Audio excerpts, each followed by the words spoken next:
Vamos a dar paso a esta mesa que se titula Zona de bajas emisiones, ¿qué hacemos con ellas?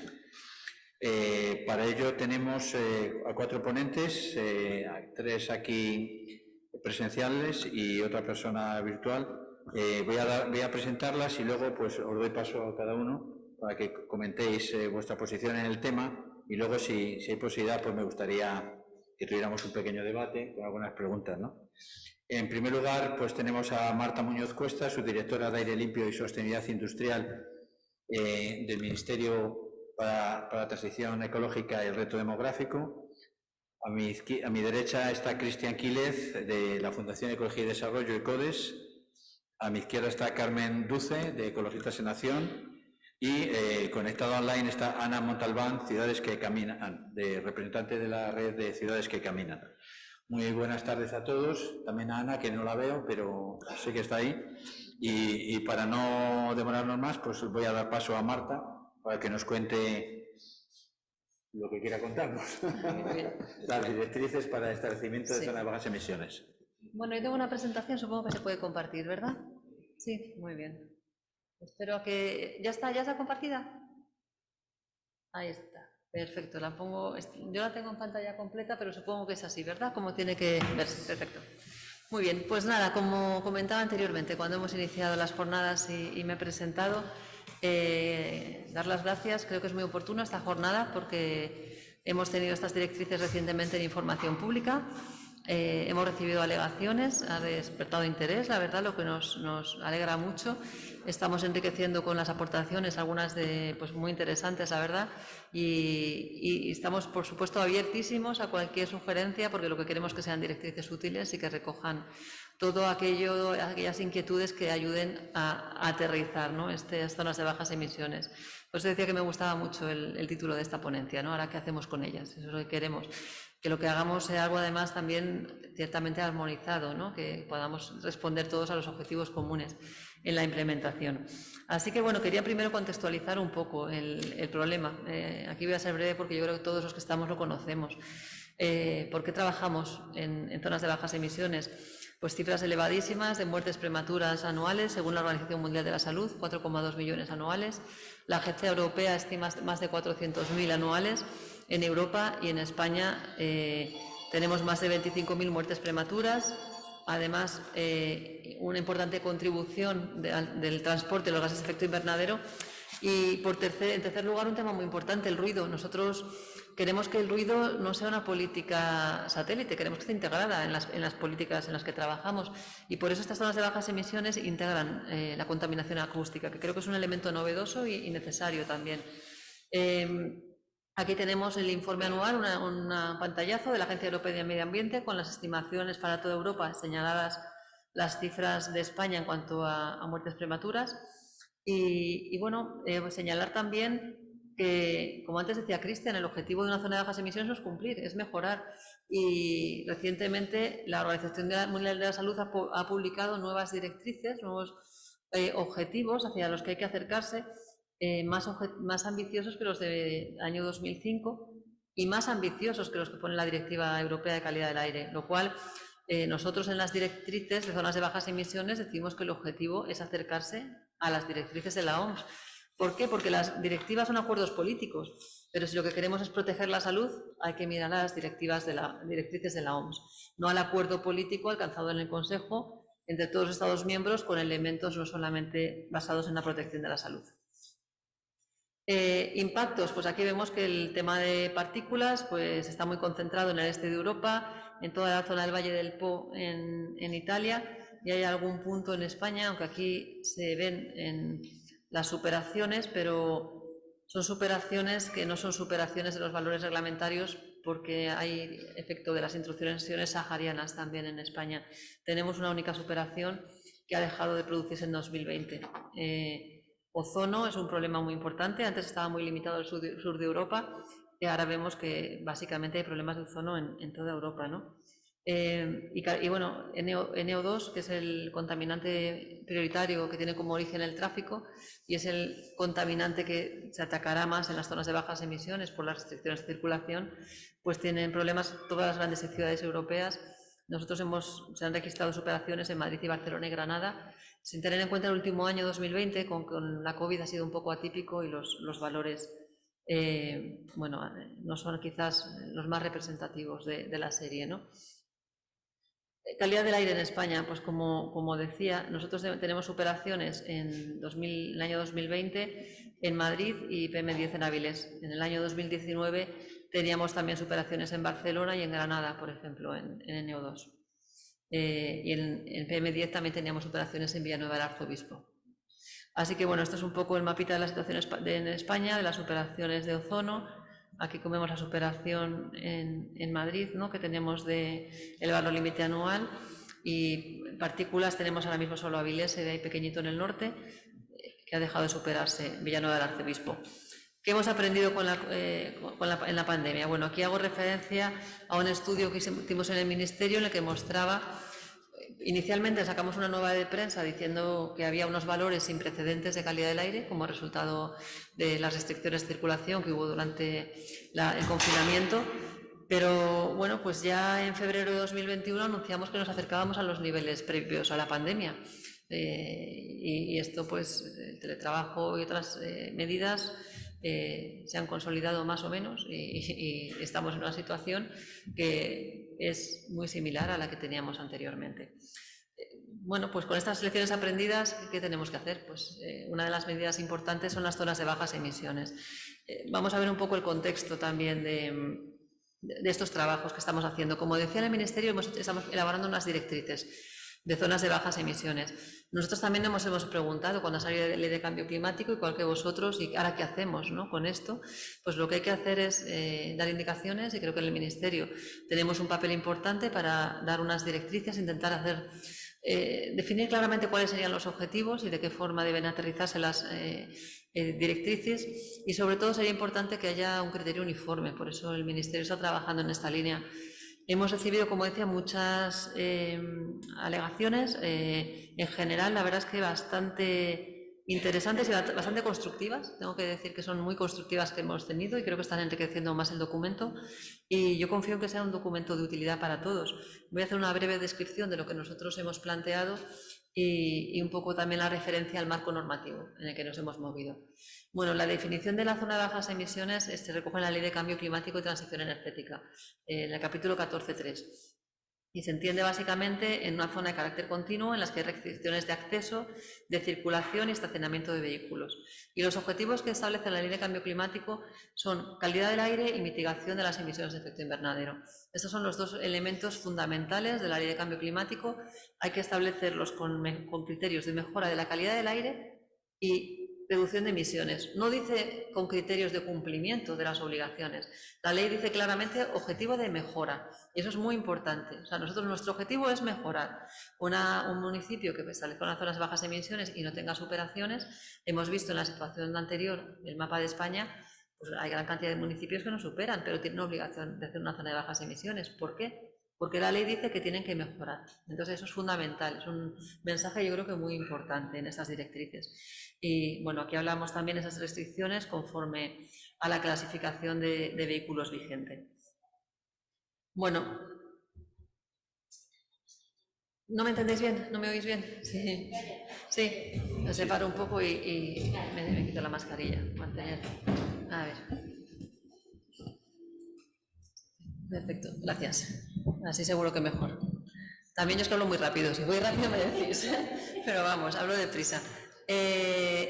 Otros elementos fundamentales. Bueno, la Ley de Cambio Climático establece que la obligación es en municipios de más de 50.000 habitantes, y aquí sí que dice que en caso de superación de los valores regulados son 20.000. Aquí volvemos a ver un poco ese mensaje de mejorar en los municipios del ámbito de aplicación de la ley, pero además en los más pequeños, cuando haya superaciones, también hay que actuar. Y por otro lado, también un elemento importante de la ley habla de la necesidad de coherencia, ¿no? Habla de que deben de ser coherentes con los planes de calidad del aire. Y estos planes de calidad del aire ya establecen unos requerimientos muy particulares en cuanto al establecimiento de medidas, calendario para cumplir, monitorización de que se va a cumplir. Esa vinculación con el plan de calidad del aire es muy importante también para dar solidez al contenido, ¿no?, de esos planes de calidad vinculados a la mejora. Bueno, aquí hago referencia a la señal vertical de zonas de bajas emisiones, que es la que también tenemos en las directrices. Y bueno, esto es un ejemplo, porque hablaba antes con Cristian, que a él no le gustaba mucho esto de que decimos excepto cero, eco y C. Esto, por supuesto, es modelable, es un ejemplo de cómo debe figurar, pero que no debe de predisponer a que son estas las restricciones de acceso. Solamente es así como ha salido la norma, pero la parte el texto de la norma sí que dice que la parte del excepto es modulable según la restricción. Así que bueno, esta es una diapositiva que yo creo que es la más importante y la más interesante en cuanto a nuestras directrices. Es cierto que la Ley de Cambio Climático establece el objetivo de mejora de la calidad del aire y de mitigación. Nosotros en estas directrices establecemos 4 objetivos.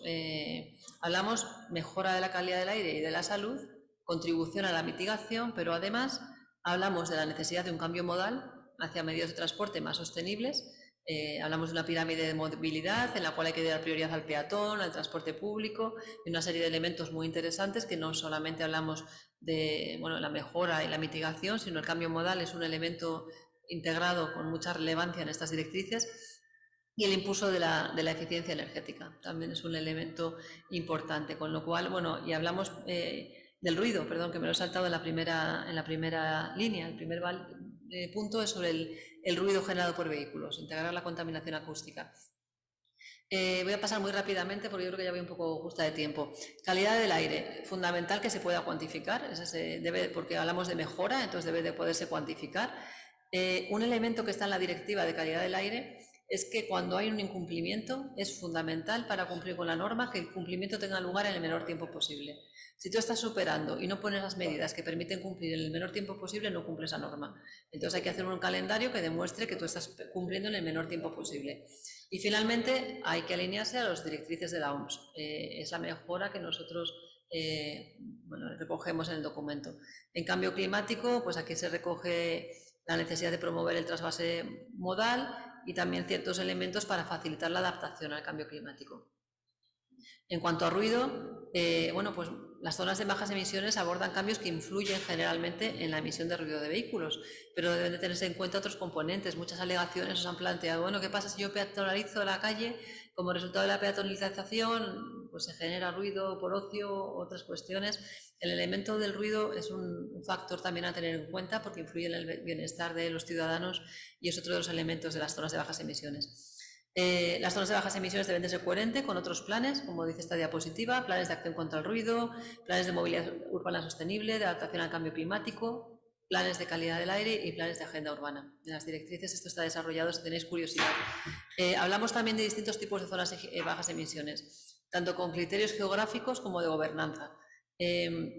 Estructuralmente, básicamente hay 2 tipos, o bien un núcleo en el que actúas, o bien una estructura tipo anillo o cebolla en la que vas poniendo distintas limitaciones en función de la extensión. Una zona muy pequeña, a lo mejor le das un grado de ambición muy amplia, si haces una zona muy grande, puedes a lo mejor ir graduando, ¿no?, las restricciones. Y luego complementaria, aquí una zona complementaria puede ser una zona especial alrededor de un parque, de un polígono industrial, o puntual en un tramo de calle, pero nunca concebimos que una zona de bajas emisiones sea puntual o especial, siempre son complementarias a la zona de núcleo anillo anteriormente dicha. No se contempla una zona de bajas emisiones alrededor de una estación de monitorización de la calidad del aire, por ejemplo, que permita cumplir los objetivos, ¿no?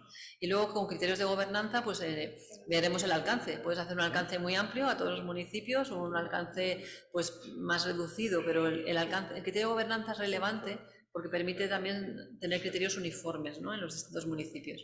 Aquí esto que he explicado, está detallado también, este gráfico lo tenéis en las directrices, distintas estructuras y cómo se pueden combinar los distintos modelos en función de los criterios geográficos, que os invito a echar un vistazo a las directrices porque no voy a tener tiempo de detenerme en ello. Y también importante, tenemos un contenido mínimo de un proyecto.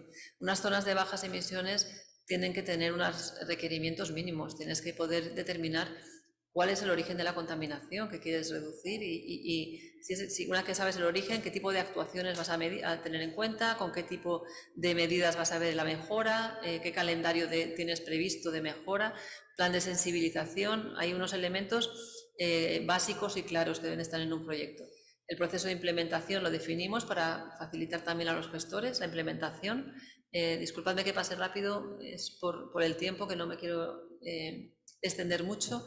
Y finalmente tenemos una serie de anexos en las directrices Uno de ellos es una propuesta de catálogo de medidas. En algunos casos nos dicen, bueno, es que esta medida yo no la puedo implementar. Bueno, como dice el título, es un catálogo, damos un catálogo de medidas posibles para que cada municipio lo adapte a su realidad, teniendo en cuenta que se tienen que cumplir una serie de objetivos, como he dicho, objetivos de mejora. Hay un anexo sobre cómo se debe monitorizar, qué tipo de indicadores podemos usar, tanto de calidad del aire como de cambio climático, de ruido o eficiencia. Damos propuestas de indicadores. Digitalización, muy importante, hemos tenido contribuciones, la verdad, muy enriquecedoras al documento y creo que hacemos un repaso interesante sobre soluciones tecnológicas que se pueden implementar, también de utilidad para los gestores. Y aquí me quedo, aquí estoy. No sé si todo demasiado rápido, pero estoy a vuestra disposición para lo que podáis necesitar. Gracias. Muchas gracias, Marta. Y seguimos a continuación con Cristian Quílez, responsable de proyectos del área de políticas públicas y gobernanza climática de ECODES.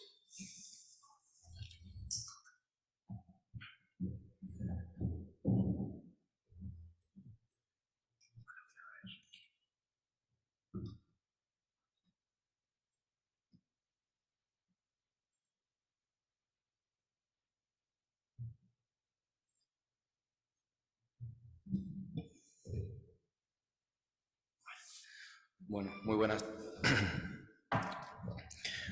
tardes a todos. Muchas gracias. Dar las gracias lo primero a Ecologistas por invitarnos a estas jornadas. Yo encantado de estar aquí, aunque sea de Zaragoza y ya hayamos hablado mal de mi ciudad. A mí me gustaría empezar mi intervención intentando ya dar respuesta a la mesa, ¿no? A esta mesa 2, que es zona de bajas emisiones, ¿qué hacemos con ellas, ¿no? Pues bueno, garantizar una implementación ambiciosa y eficaz. ¿Y por qué? Para dar respuesta al contexto que las impulsa, ¿no? No voy a reiterarme en lo ya comentado anteriormente, pero un contexto de emergencia climática en el que más del 13% de las emisiones del sector del transporte y la movilidad vienen derivadas de la movilidad en el ámbito urbano. La salud, con las cifras que ya acaba de mencionar Marta, peligrosidad vial, ocupación del espacio público. Pero por otro lado también la situación de la movilidad en la mayoría de las ciudades de nuestro país, en la que predominan los vehículos a motor, principalmente, por no decir todo, de combustión interna, congestión del tráfico, altas emisiones de gases de efecto invernadero y problemas de calidad de aire, un transporte público ineficiente y contaminante con predominio del uso del vehículo privado y una escasa implementación de la movilidad activa y de la prioridad peatonal. Y, en tercer lugar, el marco estratégico, ¿no? que nos lleva a estar hablando hoy de estas zonas de bajas emisiones, porque, como han dicho mis compañeros, las zonas de bajas emisiones aparecen en el Plan Nacional Integrado de Energía y Clima, aparecen en la Ley de Cambio Climático y Transición Energética, y en este marco estratégico es donde se engloban todos los compromisos y los objetivos a nivel nacional y europeo. Pero es que además en estos momentos España está gestionando los fondos europeos, los fondos Next Generation. España también presentó un plan estratégico de recuperación y transformación destinado a la movilidad eléctrica con 24.000 millones de euros y el programa de ayudas a la implementación de las zonas de bajas emisiones y a la transformación de la movilidad urbana.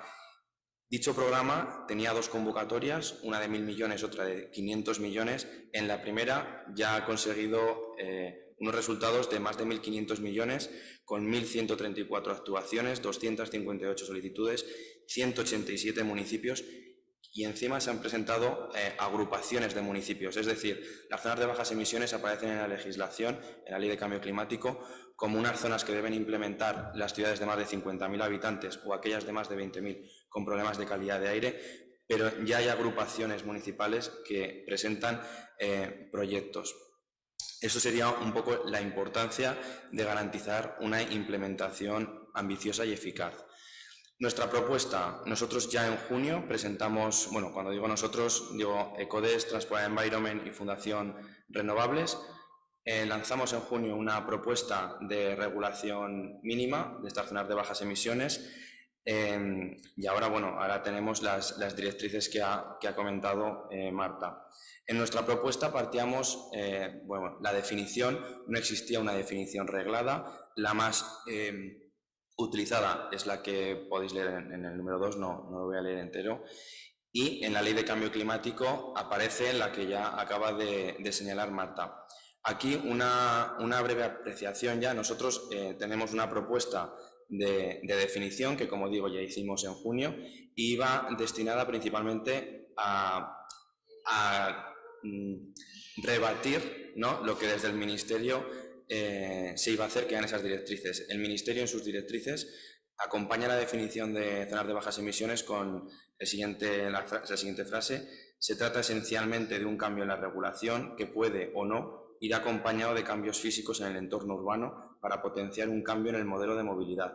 Para nosotros, como vengo diciendo, implementar las zonas de bajas emisiones no tiene que ser solo restricciones de tráfico, que es lo que aparece en la definición, ¿no? Se aplicarán restricciones de acceso, circulación y estacionamiento, sino que tiene que llevar a una intervención ambiciosa y transversal.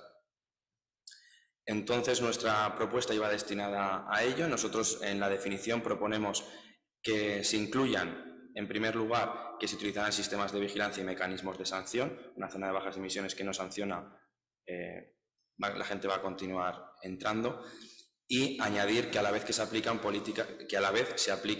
políticas ambientales, urbanísticas y medidas de movilidad complementarias, incluida la delimitación de zonas específicas en la vía pública con infraestructura de recarga para los servicios de transporte de mercancías, servicios públicos de transporte, movilidad compartida y, obviamente, priorizar la movilidad activa. Respecto al diseño, para nosotros es esencial que se fijen unos mínimos en cuanto al diseño de estas zonas, ¿no? Entonces partiríamos de 5 ítems que, bueno, como veis, incluyo tarifas porque podría ser que hubiera algunas ciudades que se lanzaran a poner peajes urbanos o otro tipo de medida.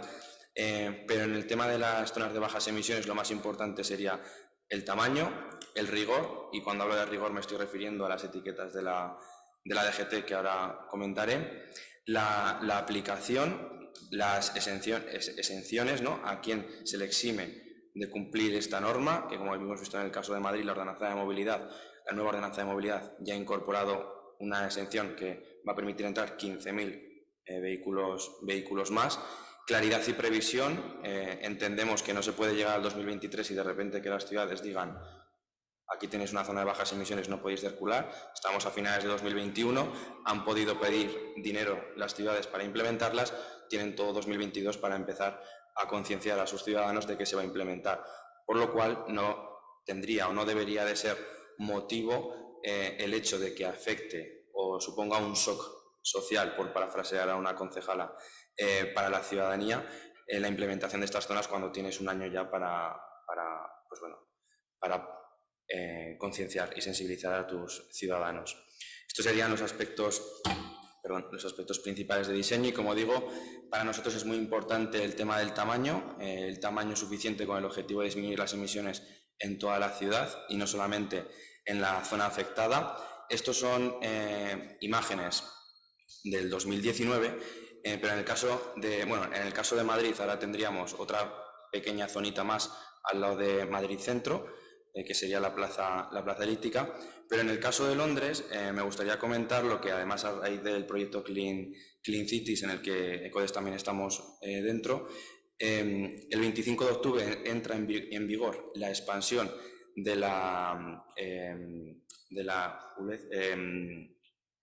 zona de ultra bajas emisiones de Londres, que tendrá una extensión más o menos de 360 kilómetros cuadrados. Estamos hablando de una zona de ultra bajas emisiones de 360 kilómetros cuadrados. En Madrid Centro son 4,7 kilómetros cuadrados. Además, Londres ya tiene todo el término municipal metido dentro de una zona de bajas emisiones. Y hay que decir también que ha aprobado que en 2025 toda la zona central de Londres sea de emisiones cero. 2025. Eso es dentro de 4 años, por lo que, bueno, claro, Londres sería podríamos compararla con Madrid, no con el resto de las ciudades de España, pero queda camino por recorrer. Por otro lado, sobre el rigor, la necesidad de reformar coherentemente los distintivos ambientales para vehículos de la DGT. Cuando se anunció esta reforma, 4 organizaciones nos pusimos a trabajar en una propuesta, Ecodesk, Greenpeace, Ecologistas en Acción y Transport and Environment. Lanzamos esta propuesta a la DGT y a los ministerios implicados. Consideramos que las actuales etiquetas están obsoletas y, puesto que son la herramienta principal para acceder a las zonas de bajas emisiones, deberían de reformarse ya, porque la implementación de las zonas de bajas emisiones va a ser ya, y de forma coherente. Por lo tanto, consideramos que las zonas de bajas emisiones deben ir más allá de una simple restricción del tráfico. Apostamos por medidas transversales, que son las que podéis ver en la pantalla. Y bueno, me tengo que ir recortando tiempo. ¿Por qué estas zonas de bajas emisiones? Reducción de la contaminación atmosférica y acústica y mejorar la calidad del aire, proteger la salud de los ciudadanos y promover, o deberían de promover, una regeneración urbana para devolver las calles al peatón y fomentar la movilidad activa y el transporte público. ¿Por qué también? Porque no queremos un mosaico de zonas de bajas emisiones ni unas que no sirvan para nada. Respecto a lo primero estaría Madrid Centro o la de Barcelona. En el caso de Barcelona no va a haber nuevas restricciones hasta 2023, como ya han anunciado, y Madrid, pues bueno, ya hemos comentado la ordenanza de movilidad. Y unas que no sirvan para nada, pues bueno, he puesto el caso de Cuenca, Zaragoza, Valladolid y Salamanca, porque de las noticias que tenemos hasta ahora, pues somos son un poco halagüeñas las noticias que tenemos sobre estas ciudades. Entonces, existe ese miedo a que se extienda esa posición. Por lo tanto, nosotros, en las alegaciones a las directrices del Ministerio, tuvimos una alegación principal, que era que se convirtieran esas directrices en un Real Decreto Ley que delimitara un contenido mínimo que deberían de tener estas zonas de bajas emisiones para impedir, dejar a la voluntad local la eficacia de esta medida. Y nada, y para terminar, que sepáis que existen otras iniciativas, Clean Cities, Ayuntamientos por el Clima y Flotas Urbanas. Muchas gracias. Muchas gracias, Cristian. A continuación, siguiendo el orden del programa, doy la palabra a Carmen Duce, coordinadora de transporte de Ecologistas en Acción. También 10 minutos para que dé tiempo a un poco de debate.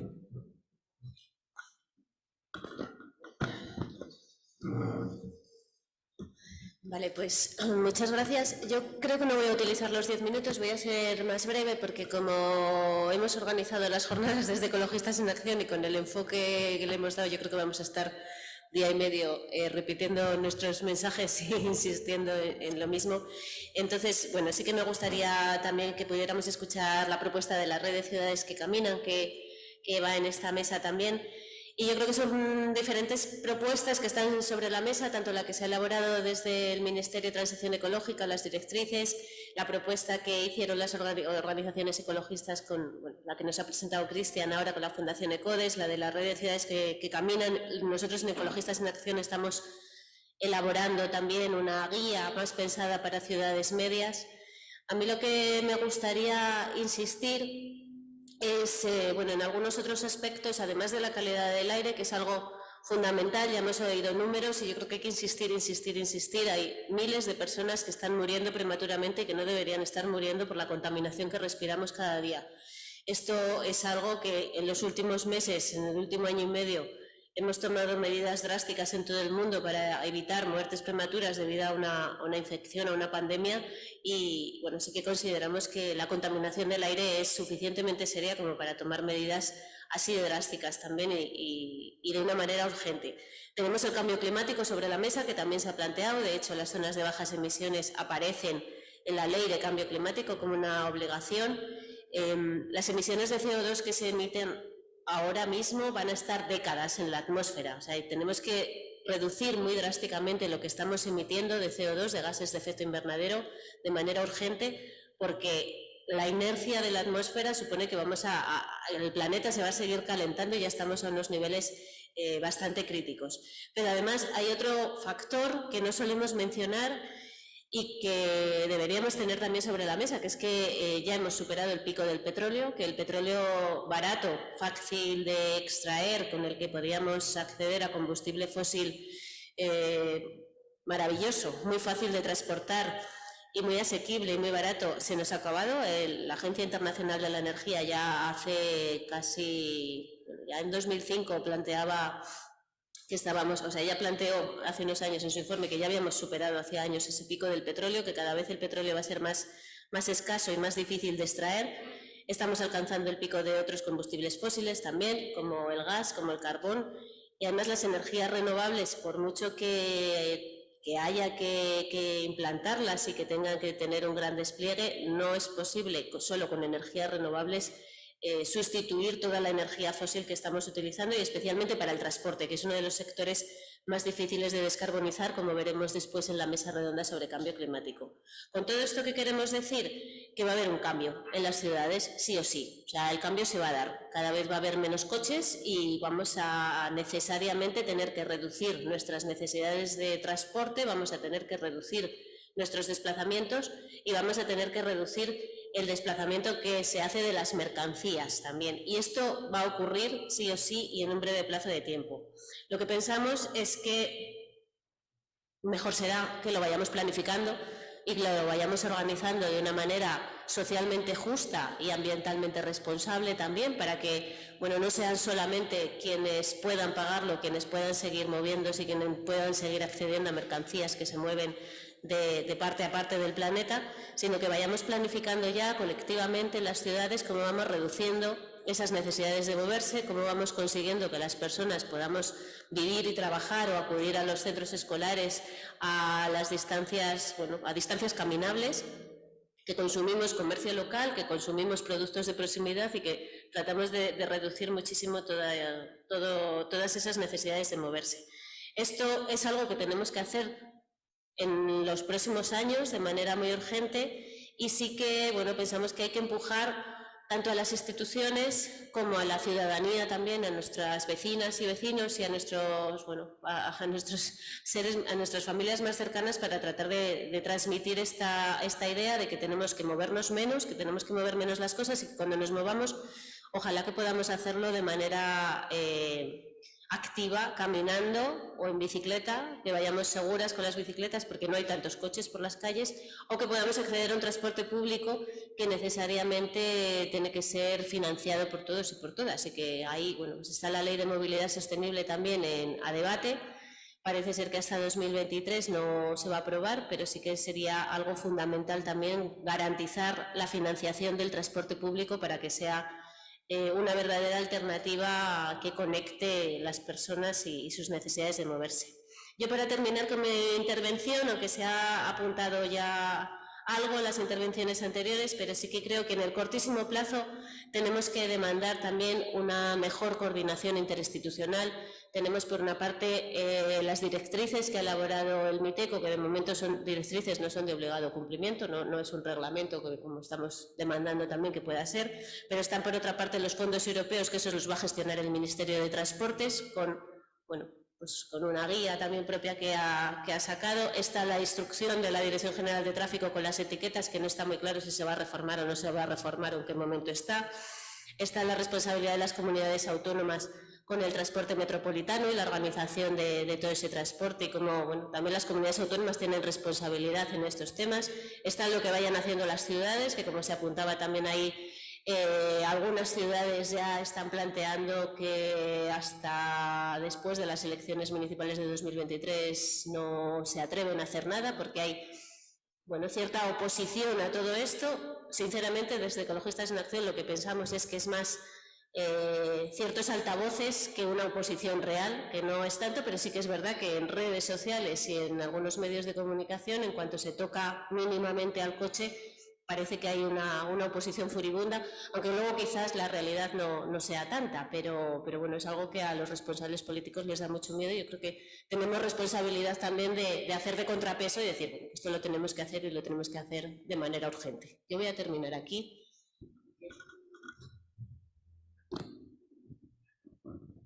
Muchas gracias, Carmen. Además, nos has permitido ganar unos minutillos para ir mejor de tiempo. Ahora le voy a dar paso a Ana Montalbán, secretaria técnica de la Red de Ciudades que Caminan, para que también en unos 10 minutos nos exponga su punto de vista. Muchas gracias. Hola, buenas tardes y muchas gracias. ¿Se escucha bien?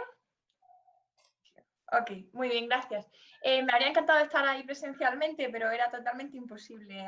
Agradezco muchísimo la invitación a la organización Y bueno, solamente aclarar que para quien no conozca, las redes ciudades que caminan es una organización sin ánimo de lucro que está compuesta por ciudades dentro de fundamentalmente españolas, aunque tenemos también algunas de fuera, somos ya casi 70 y que tienen en común una apuesta por poner en el espacio público para las personas y el caminar como medio prioritario en las ciudades, pues en el debate público y trabajar para que sea posible esta recuperación, como digo, del espacio público para las personas antes que para la circulación, ¿no? Obviamente, siendo este el objetivo que nos une,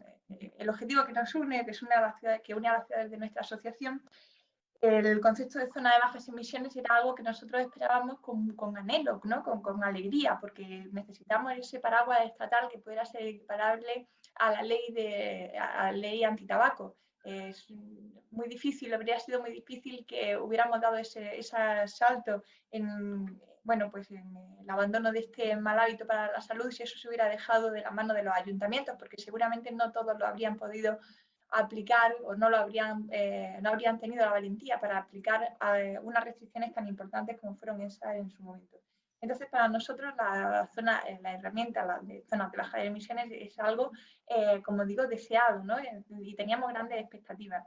El problema está en que es tal como ha nacido dentro de la Ley de Cambio Climático y Transición Ecológica, bueno, pues ha nacido únicamente atendiendo a un cambio de coches con un tipo de combustión por coches por otro tipo de combustión, ya que las restricciones, tal y como aparecen en el artículo 14.3, ¿no? Pues como bien sabéis, hacen referencia a que esas limitaciones estarán reguladas por el tipo de la etiqueta que defina la DGT. Esto además es especialmente grave cuando además la Ley de Movilidad Sostenible que viene en camino va a apoyarse en el concepto de zonas de bajas emisiones que ya se recoge en la Ley de Cambio Climático. Con lo cual nosotros pensamos que es una oportunidad perdida, porque se centra únicamente en la movilidad, además únicamente en la movilidad eléctrica, y no aprovecha esa oportunidad que habría sido para el espacio público en su conjunto, que es un concepto que trasciende el de movilidad. Bueno, si nosotros únicamente hacemos esas restricciones en función del motor del coche, al final todos los coches, antes o después, habrán pasado probablemente a otras alternativas por motivos como el que decía Carmen del agotamiento del petróleo, y seguiremos teniendo atascos limpios que no nos dejarán tener otras funciones en la calle, como viene siendo hasta ahora. Es por eso que nosotros, dentro de las alegaciones que se han presentado, algunos de los puntos que me gustaría destacar aquí para el debate, aparte de, por supuesto, agradecer toda esa batería de recomendaciones que aparecen en las directrices, lamentablemente recomendaciones solamente, no hay nada a lo que realmente obliguen, pues encontramos muy positivo el hecho de que se haya, como hemos visto antes, incluido en los objetivos el cambio modal hacia medios de transporte más sostenible, o que los parámetros a los que se hace referencia o se quieren conseguir sean los de la Organización Mundial de la Salud. Pero lamentamos, sin embargo, que igual que el ruido parece que ha sido introducido con unos objetivos y con unos parámetros que van a ser o que podrían ser cuantificables, este otro del espacio público ha quedado totalmente fuera. En ese sentido está relacionado con aspectos que consideramos insuficientes, que es, por una parte, no hay ninguna medida, son recomendaciones que sea de obligado cumplimiento, y en particular ninguna de ellas relacionadas con el objetivo 3, promoción de la movilidad activa y recuperación del espacio público. Creemos que en este sentido podría ser muy interesante que se introdujese un objetivo, la obligatoriedad de cumplir un objetivo concreto de recuperación del espacio público, porque esto ya introduciría restricciones en el uso del vehículo. Creemos que invertir la tendencia actual, donde aproximadamente el 75% de nuestras calles están ocupadas por coches y motos, independientemente del motor, del tipo de motor con el que se desplacen, mientras que el 25% restante es para las personas caminando o ejerciendo otro uso de lo posible en el espacio público, como estar, jugar, relacionarse, el comercio, manifestaciones culturales, artísticas, encuentro de la ciudadanía, es decir, la potencia que tiene el espacio público como lo que realmente hace las ciudades, está relegado al 25% del espacio público. Un objetivo interesante y que podría ser cuantificable es que en 10 años se hubiese revertido esto, llegando a cumplir que las ciudades alcanzasen el 75% del espacio público para las personas y el 25-30% restante podría ser flexible para los vehículos. Este objetivo se podría cuantificar con un indicador que ya viene recogido en las propias directrices, que es la superficie de viario peatonal en relación a la superficie de viario público total. Esta definición de viario peatonal podría hacer distinciones que pudieran lugar a ponderaciones entre un viario exclusivamente peatonal, que serían las aceras y otros espacios asimilables, tales como los paseos marítimos, partes centrales de bulevares, calles exclusivamente peatonales, y un viario compartido con prioridad peatonal, donde se podrían incluir pasos de peatones y calles con prioridad peatonal, en las que la circulación de los coches no está totalmente prohibida, sino que se admiten los necesarios para el funcionamiento de la ciudad.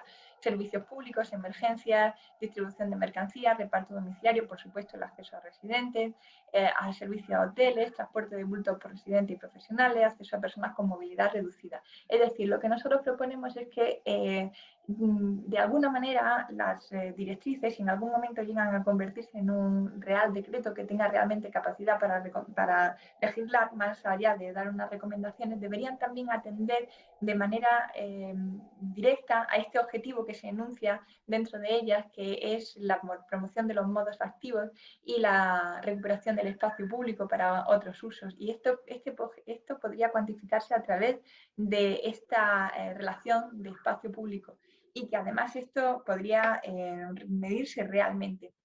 Las restricciones serían en ese caso mucho más eficaces a la hora de mejorar otros aspectos del espacio público que van más allá de la calidad del aire, y que no sería extraño si se recoge dentro de los propios objetivos, como se está diciendo. En definitiva, y por no robar tiempo al debate, que creo que puede ser muy interesante, creemos que no basta con promover la electrificación, sino que hay que promover realmente una restricción real del coche. Porque un atasco limpio sigue siendo un atasco que no nos permite disfrutar del espacio público, o un coche que atropella a alguien, sea eléctrico o no, o con energía alternativa, sigue siendo una máquina con una capacidad de matar muy importante. Y bueno, todo esto queda fuera de lo que podría haber sido la regulación de las zonas de bajas emisiones. Hay algunos otros aspectos que consideramos insuficientes, o sea, que ya no solamente que sean insuficientes, sino que lo consideramos negativos, y me gustaría resaltar únicamente dos, por no abrir demasiado el abanico, y uno de ellos es precisamente la señalización, ya que establece una relación directa con esto que hablamos del tipo de vehículo, es decir, no prohibidos los coches contaminantes, ¿no? Si estamos diciendo que queremos hablar también de modos activos, de ruido, todo esto parece que queda fuera de esta señalización, y directamente lo que esa imagen transmite a la ciudadanía es ese cambio de unos coches por otros, pero no un cambio realmente en la movilidad y en el espacio público. Igualmente, el aparcamiento, parece que lo más adecuado sería a introducir restricciones reales al aparcamiento, ya que es una de las causas, de los atractores del flujo de vehículos al interior de las ciudades. Igualmente pensamos que no se deberían introducir medidas para fomentar los usos del transporte privado, sea eléctrico o no, porque finalmente sigue siendo fomentar el uso de un coche que a lo mejor no es necesario. Quizá este concepto de regulación por normativa del tráfico necesario sería bastante interesante a la hora de discernir cuáles son los coches que pueden entrar o no, porque a lo mejor por muy eléctrico y poco contaminante que sea mi coche, no tiene sentido que yo entre y pueda aparcar con él en el corazón de la ciudad si es que estoy haciendo un trayecto de menos de 2-3 kilómetros, por lo cual mi coche no debería considerarse necesario, o estoy atravesando la ciudad, o simplemente estoy dando vueltas para intentar aparcar, porque puede que no esté contaminando nada, que eso también sería discutible si consideramos otros factores de la contaminación en el proceso de fabricación de los coches, pero desde luego estoy haciendo un uso indebido del espacio público que evita otro uso mucho más fructífero del bien más preciado que tenemos en las ciudades, y además es un componente de distorsión, porque bueno, pues tengo la sensación de inseguridad, y que anula otras cuestiones como la autonomía infantil o el deseo de salir a la calle de tantas personas mayores en un país con una población tan envejecida como el que tenemos, por la sensación de que nos pueden atropellar, porque al final la ciudad sigue siendo para los coches. Con estos elementos creo que podemos debatir sin abrir más el abanico, aunque obviamente las propuestas que hacemos son más extensas, y aquí lo dejo para no pasarme del tiempo. Bien, muchas gracias, Ana. Gracias a todos por vuestras intervenciones. Quedan unos 10 minutillos para hacer un pequeño debate. Creo que han sido cosas muy interesantes. Yo quería preguntar una cosa, aprovechando que está Marta, aprovecho que estás aquí. Ha salido varias veces por varios ponentes la cuestión de que sería mejor hacer un real decreto, una normativa para que las ciudades tuvieran indicaciones claras sobre lo que hacer. Y que, bueno, eso ayudaría a que el despliegue de las zonas de bajas emisiones tuvieran un carácter más homogéneo, ¿no? Y además, como tú bien has dicho, Marta, pues el objetivo de las zonas de bajas emisiones es lograr un trasvase modal, ¿no? Trasvase modal desde la movilidad contaminante hacia modo más sostenible, no solo vehículos cero emisiones, sino al transporte público, a la movilidad activa, otras formas de movilidad que no sean simplemente con el coche, aunque sea más ecológico o menos contaminante. Entonces, ahí uno de los aspectos muy importantes es la cuestión del tamaño, porque lo que tenemos que lograr es que haya un trasvase hacia otros modos de movilidad y no hacer zonas pequeñitas que provoquen pues, que el conductor decida dar una vuelta alrededor de la zona de bajas emisiones porque es muy pequeñita y puede tardando un poquitín más ir a otra zona pero con el mismo coche. Entonces, ¿cómo crees tú que deberíamos abordar esta cuestión para evitar, como decía Cristian en su presentación, que haya una serie de ciudades o parece que el grueso de ciudades que están haciendo algo vayan a hacer cositas muy pequeñitas, puntuales, en los cascos históricos y que no conlleven esas zonas de bajas emisiones un cambio real de la movilidad, un trasvase modal? Luego podéis intervenir los demás también si queréis y la gente del público. Gracias, Carlos. Sí, pues me parece interesante esto que planteas porque es algo a lo que hemos dado vueltas efectivamente en las directrices. Nosotros en las directrices establecemos en calidad del aire, que es fundamentalmente, yo entiendo la pregunta va dirigida a mejora de la calidad del aire, lo que planteas, ¿no? Porque es cuando... y reducción del CO2, sí, pero bueno, en cuanto a la monitorización de la calidad del aire me voy a centrar y luego me extiendo al tema del CO2. En el tema de la calidad del aire yo creo que es mucho más claro, porque en las directrices indicamos que tiene que haber una mejora clara de la calidad del aire y que esa mejora tiene que ser una mejora que tenga, se registre en las estaciones de monitorización de la calidad del aire. Entonces tú tienes que, si tú haces una intervención que no tiene efecto, tus estaciones de monitorización no van a mostrar una mejora de la calidad del aire. Por otro lado, el diseño de las estaciones de monitorización de la calidad del aire tiene que ser representativo de una zona de bajas emisiones, de una zona de calidad del aire, es decir, una red de calidad del aire bien diseñada. Las estaciones son representativas de un problema que tiene lugar en el punto en el que está la estación, pero en otros puntos de la zona de calidad del aire representativos de esa situación. Es decir, que si tú te marcas un indicador de seguimiento como el que nosotros proponemos en las directrices, que es una mejora de la calidad del aire registrado en las estaciones de monitorización de la calidad del aire, ahí ya está muy dirigido a lo que tienes que hacer. Tienes que hacer actuaciones que la mejora se pueda cuantificar, que la mejora se registre y que se pueda además hacer un seguimiento con un indicador. Los indicadores que proponemos en nuestras directrices van enfocados a esto, ¿no? A que haya una mejora.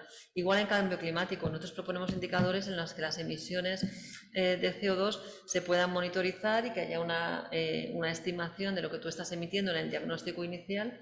Hay en el contenido mínimo del proyecto de zonas de bajas emisiones y también en el proceso de implementación hablamos de que tiene que haber un diagnóstico previo, con lo cual con respecto al diagnóstico inicial es respecto a que tú tienes que mostrar y constatar esa mejora de la situación. En el caso de la calidad del aire yo creo que es clara, hay unos puntos de monitorización que te tienen que mostrar esa situación de mejora. En el caso de las emisiones, tú tienes que tener tu flota más o menos real, ¿no? La circulante, inventariada para saber cuánto estás en tu diagnóstico inicial emitiendo y cuánto has implementado en la zona, hasta dónde quieres llegar en una flota menos emisora. Entonces yo creo que en las directrices esos elementos esenciales, y también voy a dar respuesta a esto que has comentado, ¿no? De trabajar no con unas directrices, sino con un real decreto, ahí nosotros vamos a valorar qué elementos tendría sentido introducir en una norma, cuáles son los elementos esenciales. Esos elementos esenciales yo creo que son claros, son lo que estamos indicando, ¿no? Cuáles son los objetivos, cómo se miden esos objetivos y cómo se hace un seguimiento del cumplimiento. Entonces, es una reflexión que estamos trabajando secuencialmente, hemos decidido empezar por estas directrices, sobre todo porque han generado mucho debate, como decía antes, bastante enriquecedor, ¿no? En cuanto a aportaciones de muchos sectores, y estas directrices, cuando se finalicen, nos habrá permitido tener mucho más claro qué elementos son esenciales a donde queremos ir y nos permitirán dar el siguiente paso si se estima bueno, necesario, ¿no? De ir al Real Decreto. Esa es un poco la idea. No sé si queréis intervenir algunos. Vale, bueno. ¿Quieres intervenir? Luego te doy paso a ti. ¿Tú quieres intervenir? Vale, bueno, pues primero Cristian, luego Pilar. Yo simplemente quería comentar que la posición que adoptamos para que se haga, o la presión, ¿no?, para que se haga un Real Decreto, podría verse también justificada. Un ejemplo, y si no, corrígeme si me equivoco, dices que un criterio de evaluación de las zonas de bajas emisiones será a través de los índices de calidad de aire que recojan las estaciones de monitoreo.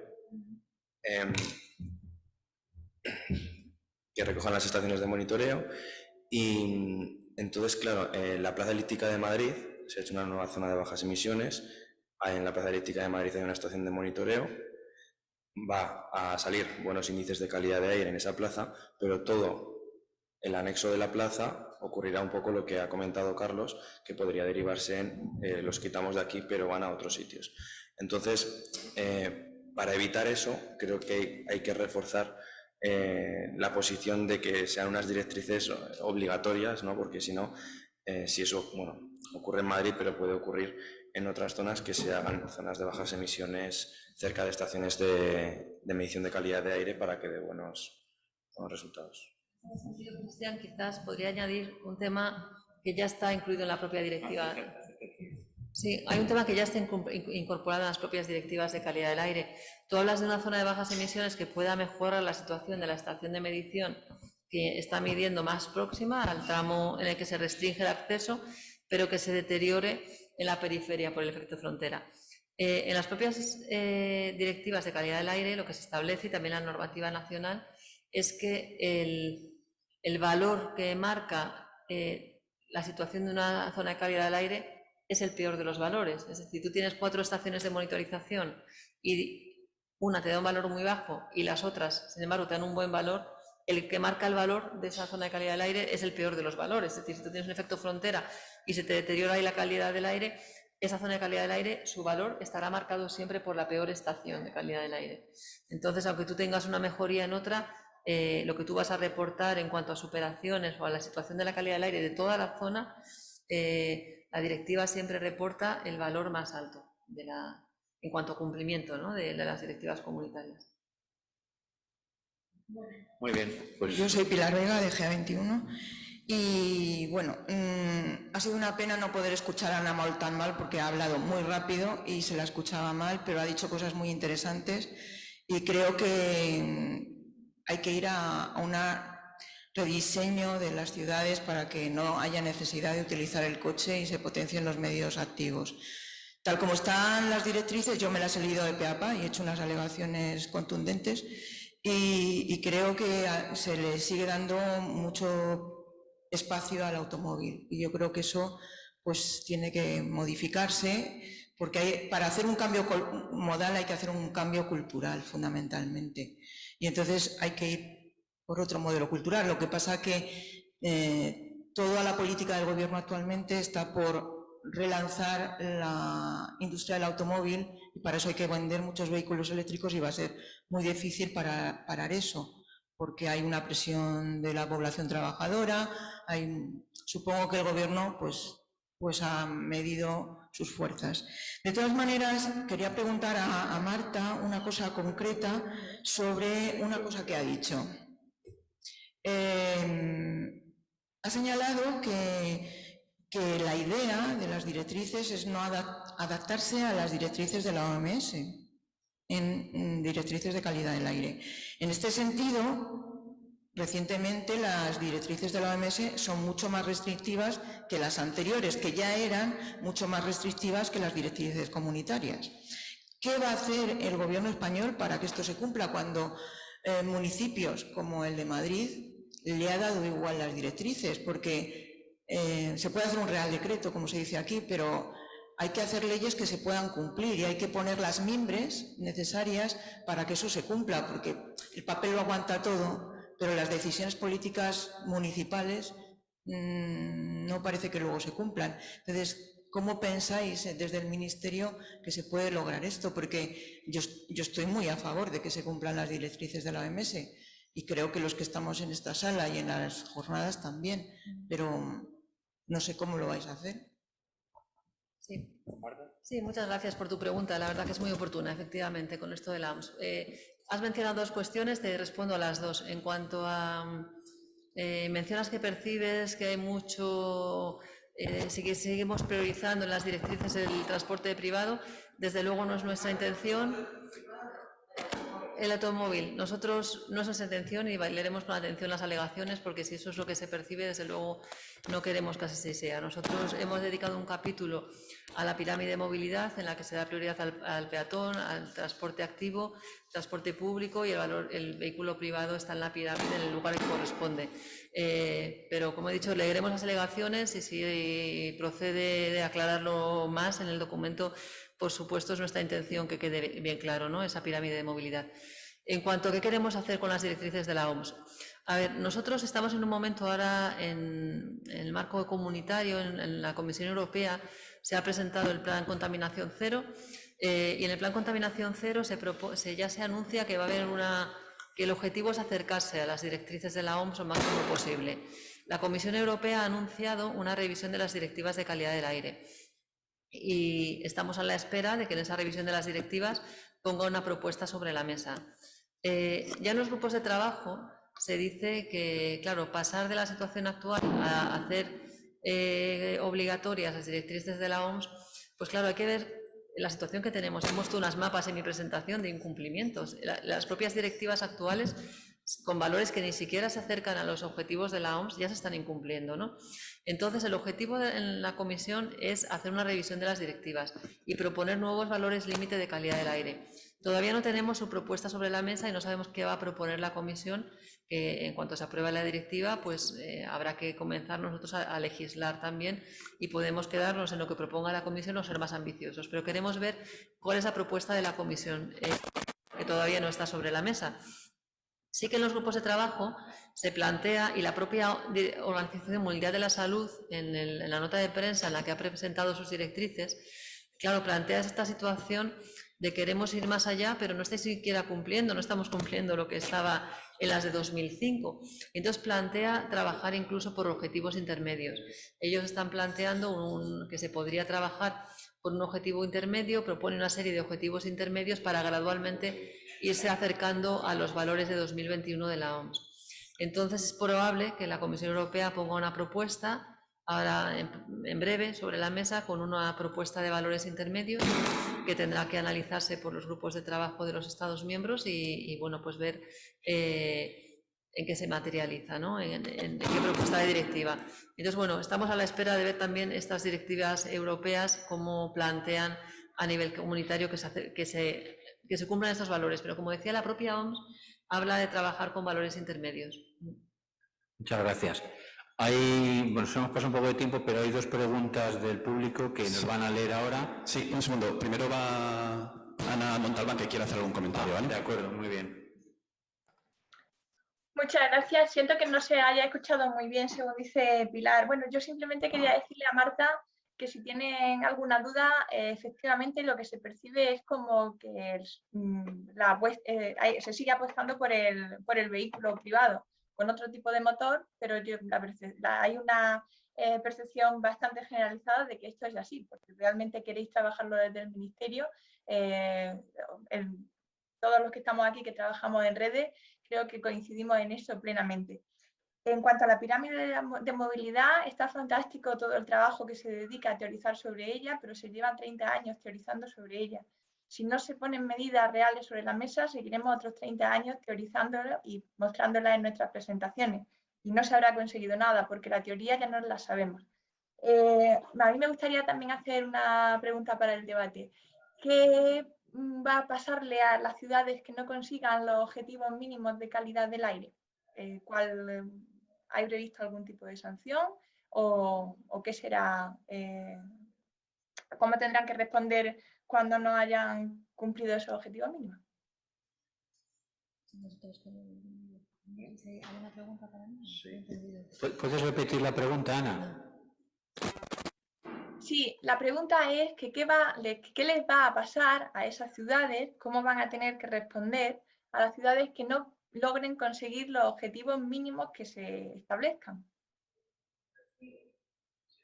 Si haber un régimen sancionador o algo que permita obligar a las ciudades a cumplir con los objetivos. Claro, los objetivos de mejora. Nosotros, bueno, las directrices, claro, no tienen un régimen sancionador, no es el instrumento, ¿no?, para incluir un régimen sancionador. Como decía, valoraremos a ver en qué medida, qué elementos pueden tener sentido que se incluyan en una norma y trabajaremos en esa línea, pero claro, en las directrices nosotros no prevemos un mecanismo sancionador en la propia directriz. Eso es así. La directriz no es el instrumento, ¿no?, sancionador. Vale, pues no sé si Ana, ¿quieres comentar algo más de la respuesta que te han dado? Sí, y si no, entiendo que las directrices no son el instrumento sancionador, pero ¿está previsto en algún sitio? ¿Se prevé que se vayan a establecer en algún lugar, bueno, pues cuáles van a ser las sanciones o las medidas para las ciudades que no cumplan los objetivos de mejora? Para los que no cumplan los objetivos de mejora de las directrices. O sea, sí que es verdad que, por ejemplo, la ley de calidad del aire incluyen, o sea, la obligación de mejorar y de cumplir, ¿no? Pero esos objetivos de mejora, lo que es a nivel comunitario, no se están sancionando. O sea, a nivel comunitario lo que está sancionando son los incumplimientos ahora mismo, las operaciones de calidad del aire. Es verdad que la propia directiva también nos habla de mejorar, de la necesidad de mejorar la calidad del aire, pero la Comisión todavía no ha entrado en eso, ha entrado solamente, está todavía en una fase muy más, yo creo que preliminar, porque esta oleada de sanciones, ¿no?, que se han llevado muchas ciudades europeas al Tribunal de Justicia Europeo, sabéis que ha habido sanciones condenatorias, ¿no?, para Italia, Alemania, Francia, en términos de calidad del aire, no han sido porque no haya una mejora, sino porque haya superaciones. En términos de calidad del aire esto es así porque estamos en una fase en la que todavía estamos muy lejos de alcanzar, sobre todo para las ciudades europeas en términos de tráfico, para alcanzar los objetivos obligatorios que, como decía, no están alineados con los valores de la OMS.